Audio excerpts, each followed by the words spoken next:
Good evening, good night, and good morning to everyone. This is update for May 28, 2022, day 94 of the war.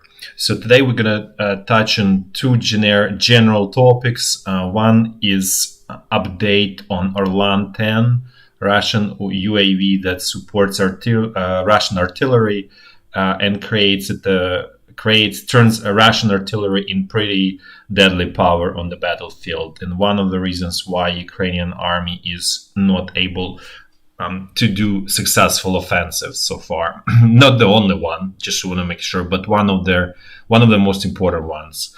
So then we're going to look at Ukrainian situation in Ukrainian economy, and then we're going to do walks through the front line. In terms of the front line, there are not really major updates in terms of changes in the front line, with except we have more information on their Ukrainian attack on the Kherson bridgehead. We'll provide that once we get there. But let's start with Orlan 10 UAV. So there was, so if you look, there were a lot of sort of laughter, and people were laughing when they found out that Orlan has just regular camera. This is Orlan shot down sometime in March of this year, and as you can see, this is how it used to be. This is sort of this where the camera is at the bottom. So at the same time, even it had the camera, just sounds like a pretty simple tool, but that's more than enough to successfully correct artillery fire. Nevertheless, Russian army decided to go a little bit further, and there was another Orlan 10 that was shot down sometime in May, and it was manufactured in February of 2022. So as you can see, they replaced the area where there's just simple, like DSLR camera or whatever the camera it is.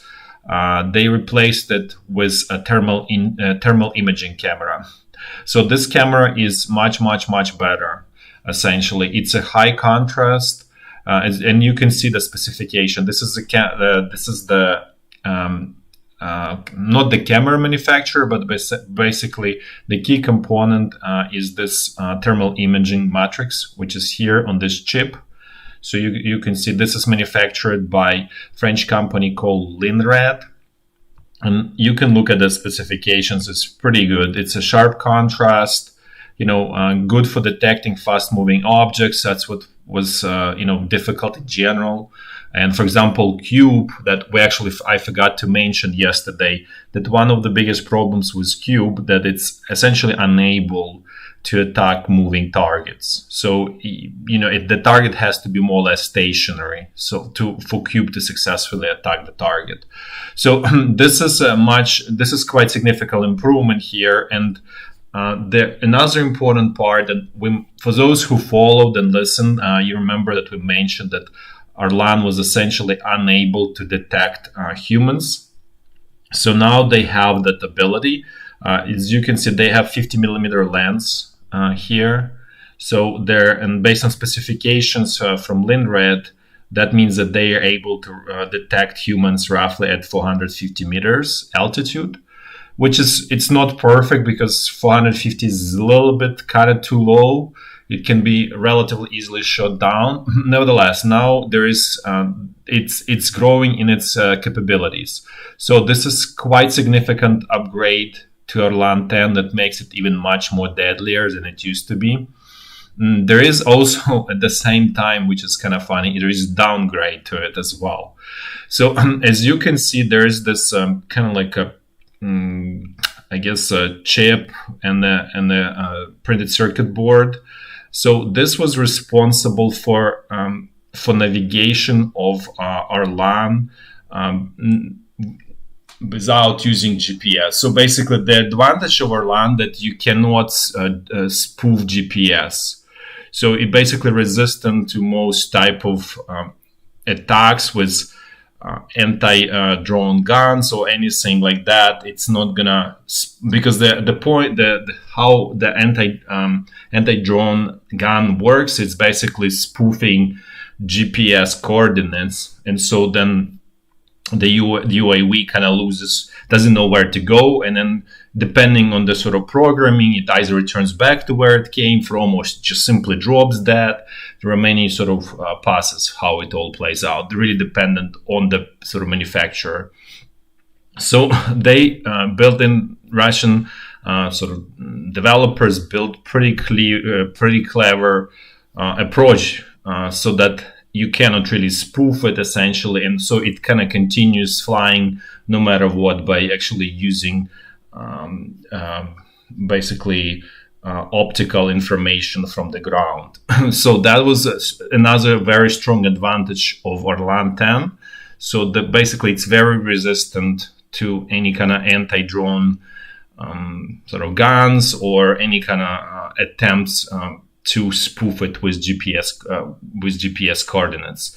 So now what happened is actually got downgraded. Apparently, Russian industry is not capable of producing this chip with PCB, this basically module. So it replaced it with very primitive GPS-driven module. So now it is actually susceptible to attacks from anti-drone guns and just general attacks like GPS spoofing attacks. So at the same time, it's kind of like on one hand, it's becoming more deadlier, on the other hand, it's easier to basically shoot it down at this point. So that's probably a result of sanctions. We're not sure. Maybe this was just some generally like lack of inventory, because there is a lack of chips in general in the world. So it's not clear what's the reason for it, but that's definitely a downgrade in the whole system. Now let's actually switch and look what's going on with Ukrainian economy. And Ukrainian economy is in free fall, as we said it before, and we just want to mention it again. So Ukrainian government debt was reduced. The rating was reduced to CCC plus by S&P.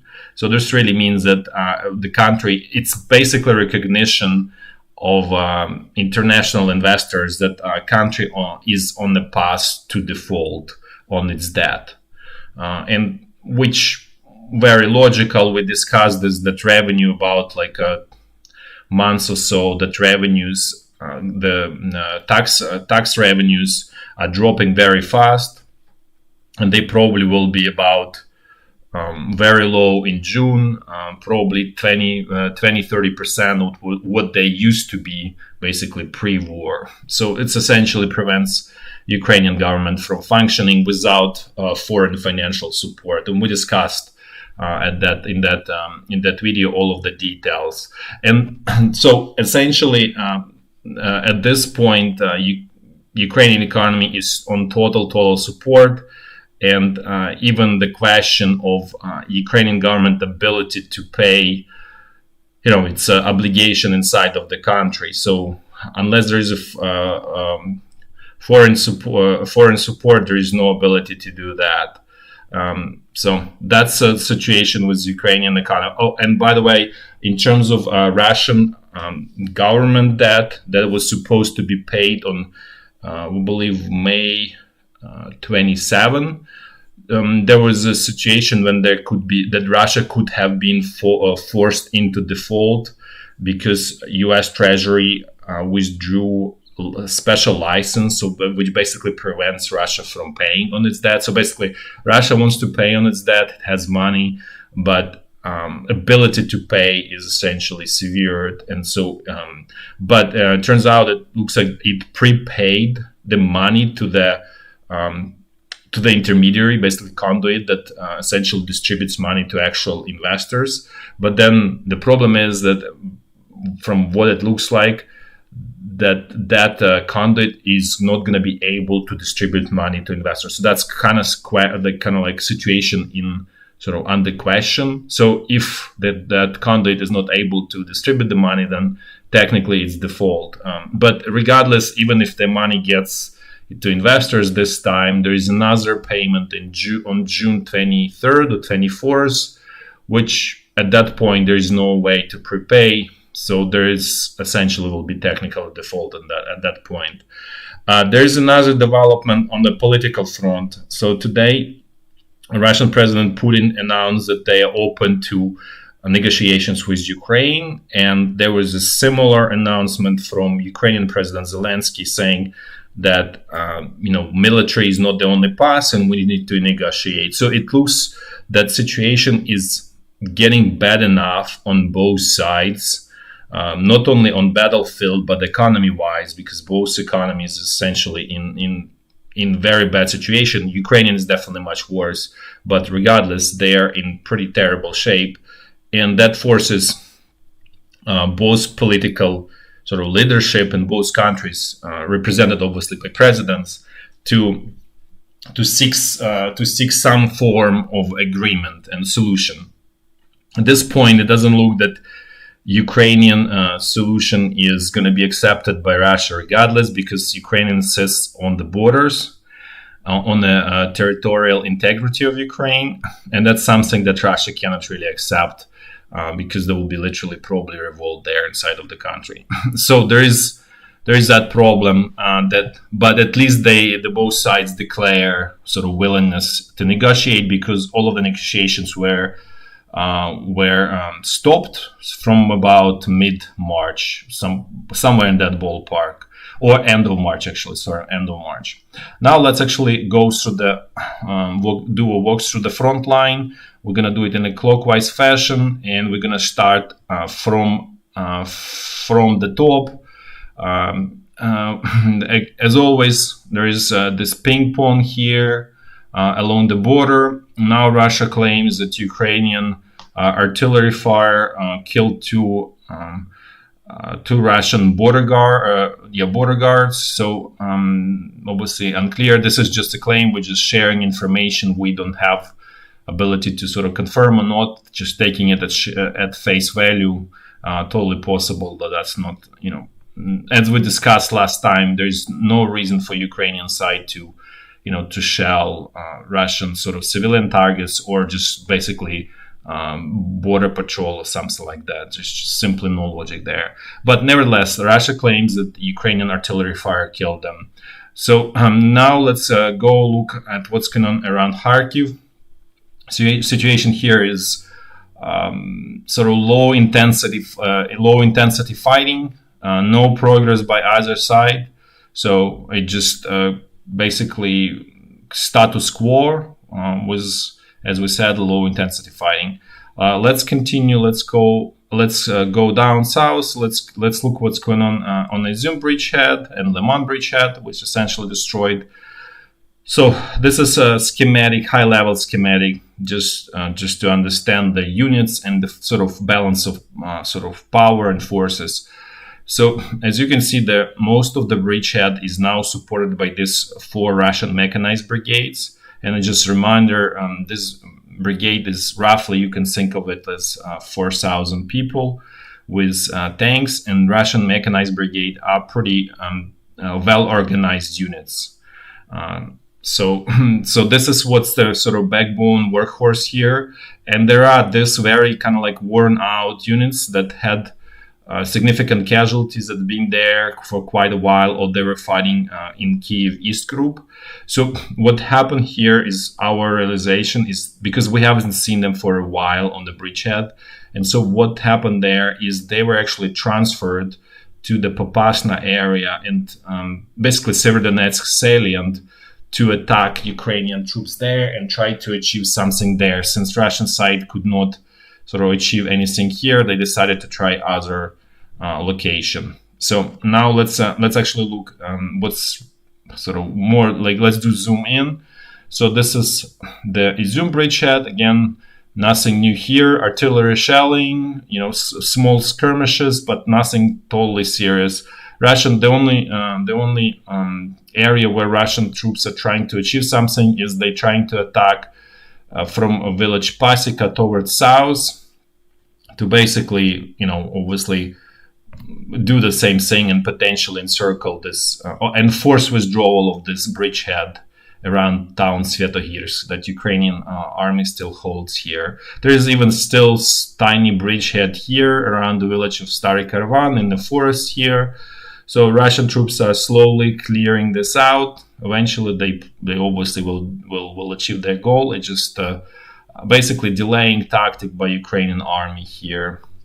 Let's keep going. Let's see what's going on at the tip of the Donbass salient, which is, as a reminder for those who are new, this is Donbass salient, and now we're going to look at the Severodonetsk salient.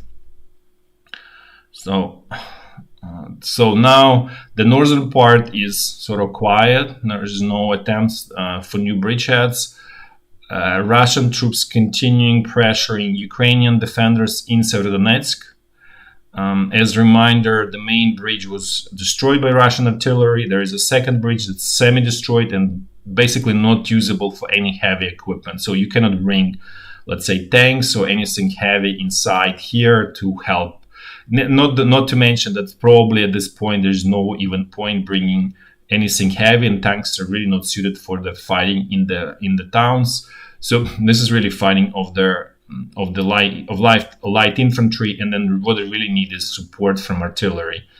So that's what's going on here. And then the Russian troops managed to gain small foothold on this kind of northeastern side of the outskirt of the town. We'll actually look in detail there once we get there. Then again, the main attacks for Russian troops were again attempts to break through here near Bilogorivka, Berestove, without success. Then they attack towards Kamyshevacha here, trying to kind of see if they can at least create encirclement in this area, without success either. So it does feel to us, and maybe it's very preliminary, we could be wrong, but initial assessment is that all of these troops that were here also kind of ran out of power. And there's obviously no guarantee, but so far for 2 days, the intensity of attacks definitely dropped. And from our understanding, most of their sort of battle capable Russian units are already here, or sort of say remnants of those battle capable units are already here, and basically slowly being destroyed, and at the expense of severe destruction of Ukrainian units that are involved here. So we could definitely say that 24th Brigade is basically just remnants left, and the same story goes for the 14th Brigade. These brigades are essentially capable of very limited defensive actions, and probably will be withdrawn after this situation settled, for total refitting, and sort of they totally decimated, let's put this way. But the similar situation, maybe definitely not as bad, but similar situation is happening on Russian side as well. So let's actually look at what's going on in Severodonetsk. So this is basically north, this is east, this is south, this is the river that separates it from Lysychansk. So just again, this is we're looking at Severodonetsk, right? This is the river here. This was kind of north, this is east, this is south. So this is, this is where we're looking at. So the Russian troops managed to conquer some hotel here, basically this kind of area. And this area, this is bus station area, that's what it's called. So they essentially kind of created a bridgehead in the town, foothold. We couldn't say that that's a huge progress, but they're definitely pushing Ukrainian defenders slowly but surely. Let's put it this way. So this is, and it's probably what's going to happen in our sort of estimate and viewing this whole situation. It's probably going to be slow grind for probably another couple weeks to squeeze out Ukrainian troops out of Severodonetsk, unless there is a decision by Ukrainian command to actually withdraw from here and just evacuate and get on this side. This is probably will happen only if there is this actual breakthrough here. So there is a very credible threat to Ukrainian troops to be encircled. So that's the only reason we're saying that Severodonetsk can be evacuated. Doesn't feel that Ukrainian command plans to do this right now. And there is also the way it looks right now here. It seems like the front line somewhat stabilized. And so that kind of removes the urgency of action from the Ukrainian command at this point. So this is the also kind of closer look at the villages where their sort of front line lies. So as you can see, this is their sort of like the very tip, the most northern tip where Russian troops managed to get. They control majority of village of Nahirna. That's kind of like the most northern part where they get to. But so far, for a couple of days, they haven't had any progress. So this is a look at the big sort of like complete look of this whole. We don't even know how to call it. Not really salient, but it's kind of like a breakthrough around Popasna area. So as you can see, this part is also stable right now, and we think that was achieved mostly. This whole big success here by Russian troops really was achieved essentially thanks to this Wagner mercenaries, which were totally not. They don't outnumber Ukrainian troops, but it was just very clever strategy and tactics of attacking from the flank and from the rear. I mean, it's very obvious, obviously, but not really practiced much by either side, let's put it this way. So there is no progress here as well. So the front line stabilized. It does look kind of very, how to say, edgy, and this looks like Ukrainian salient that's also could be potentially cut off, but this really doesn't solve any problem for the Russian side, basically. So let's keep going. Let's look at what's going on west of Donetsk.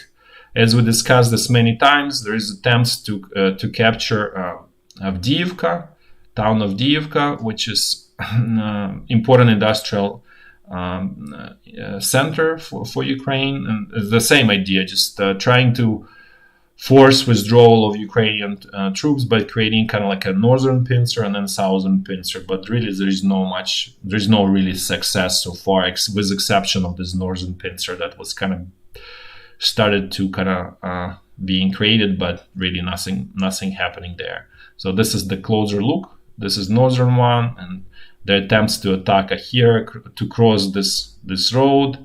And so far, Russian troops were not successful in crossing this road here. And then the southern is basically attacked from the area of this is airport, Donetsk International Airport. So they're trying to attack kind of like a northwestern direction from here to kind of create basically potential encirclement here. So beyond that, there's not much going on there. The Zaporizhzhia front line is also stable and really quiet, with exception of artillery fire. That's very sort of regular there. There is a lot of it. And this is the wedge that the Russian troops created by when they were trying to build southern pincer to encircle Ukrainian troops in Donbass salient. It's been quiet for a really long time at this point.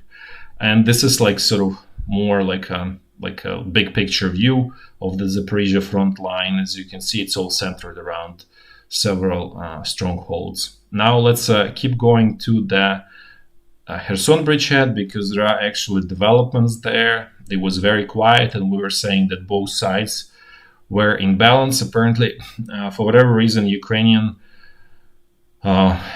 command decided to attack here, and they attacked at the village called Davidiv Brid here.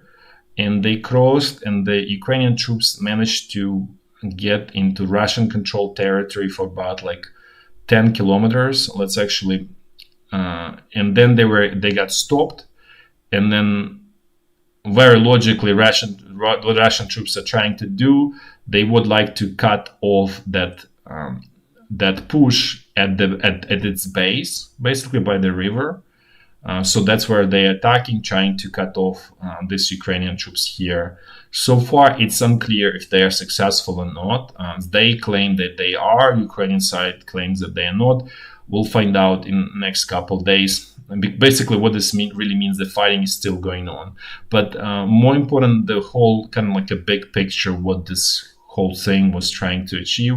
Basically, this was an attempt to kind of actually go all the way here to Nova Kakhovka. There's a road. You don't see it here, but there's a road. So the offensive is happening along that road, essentially. And obviously sort of cut off this group of Russian troops here, which is not much there.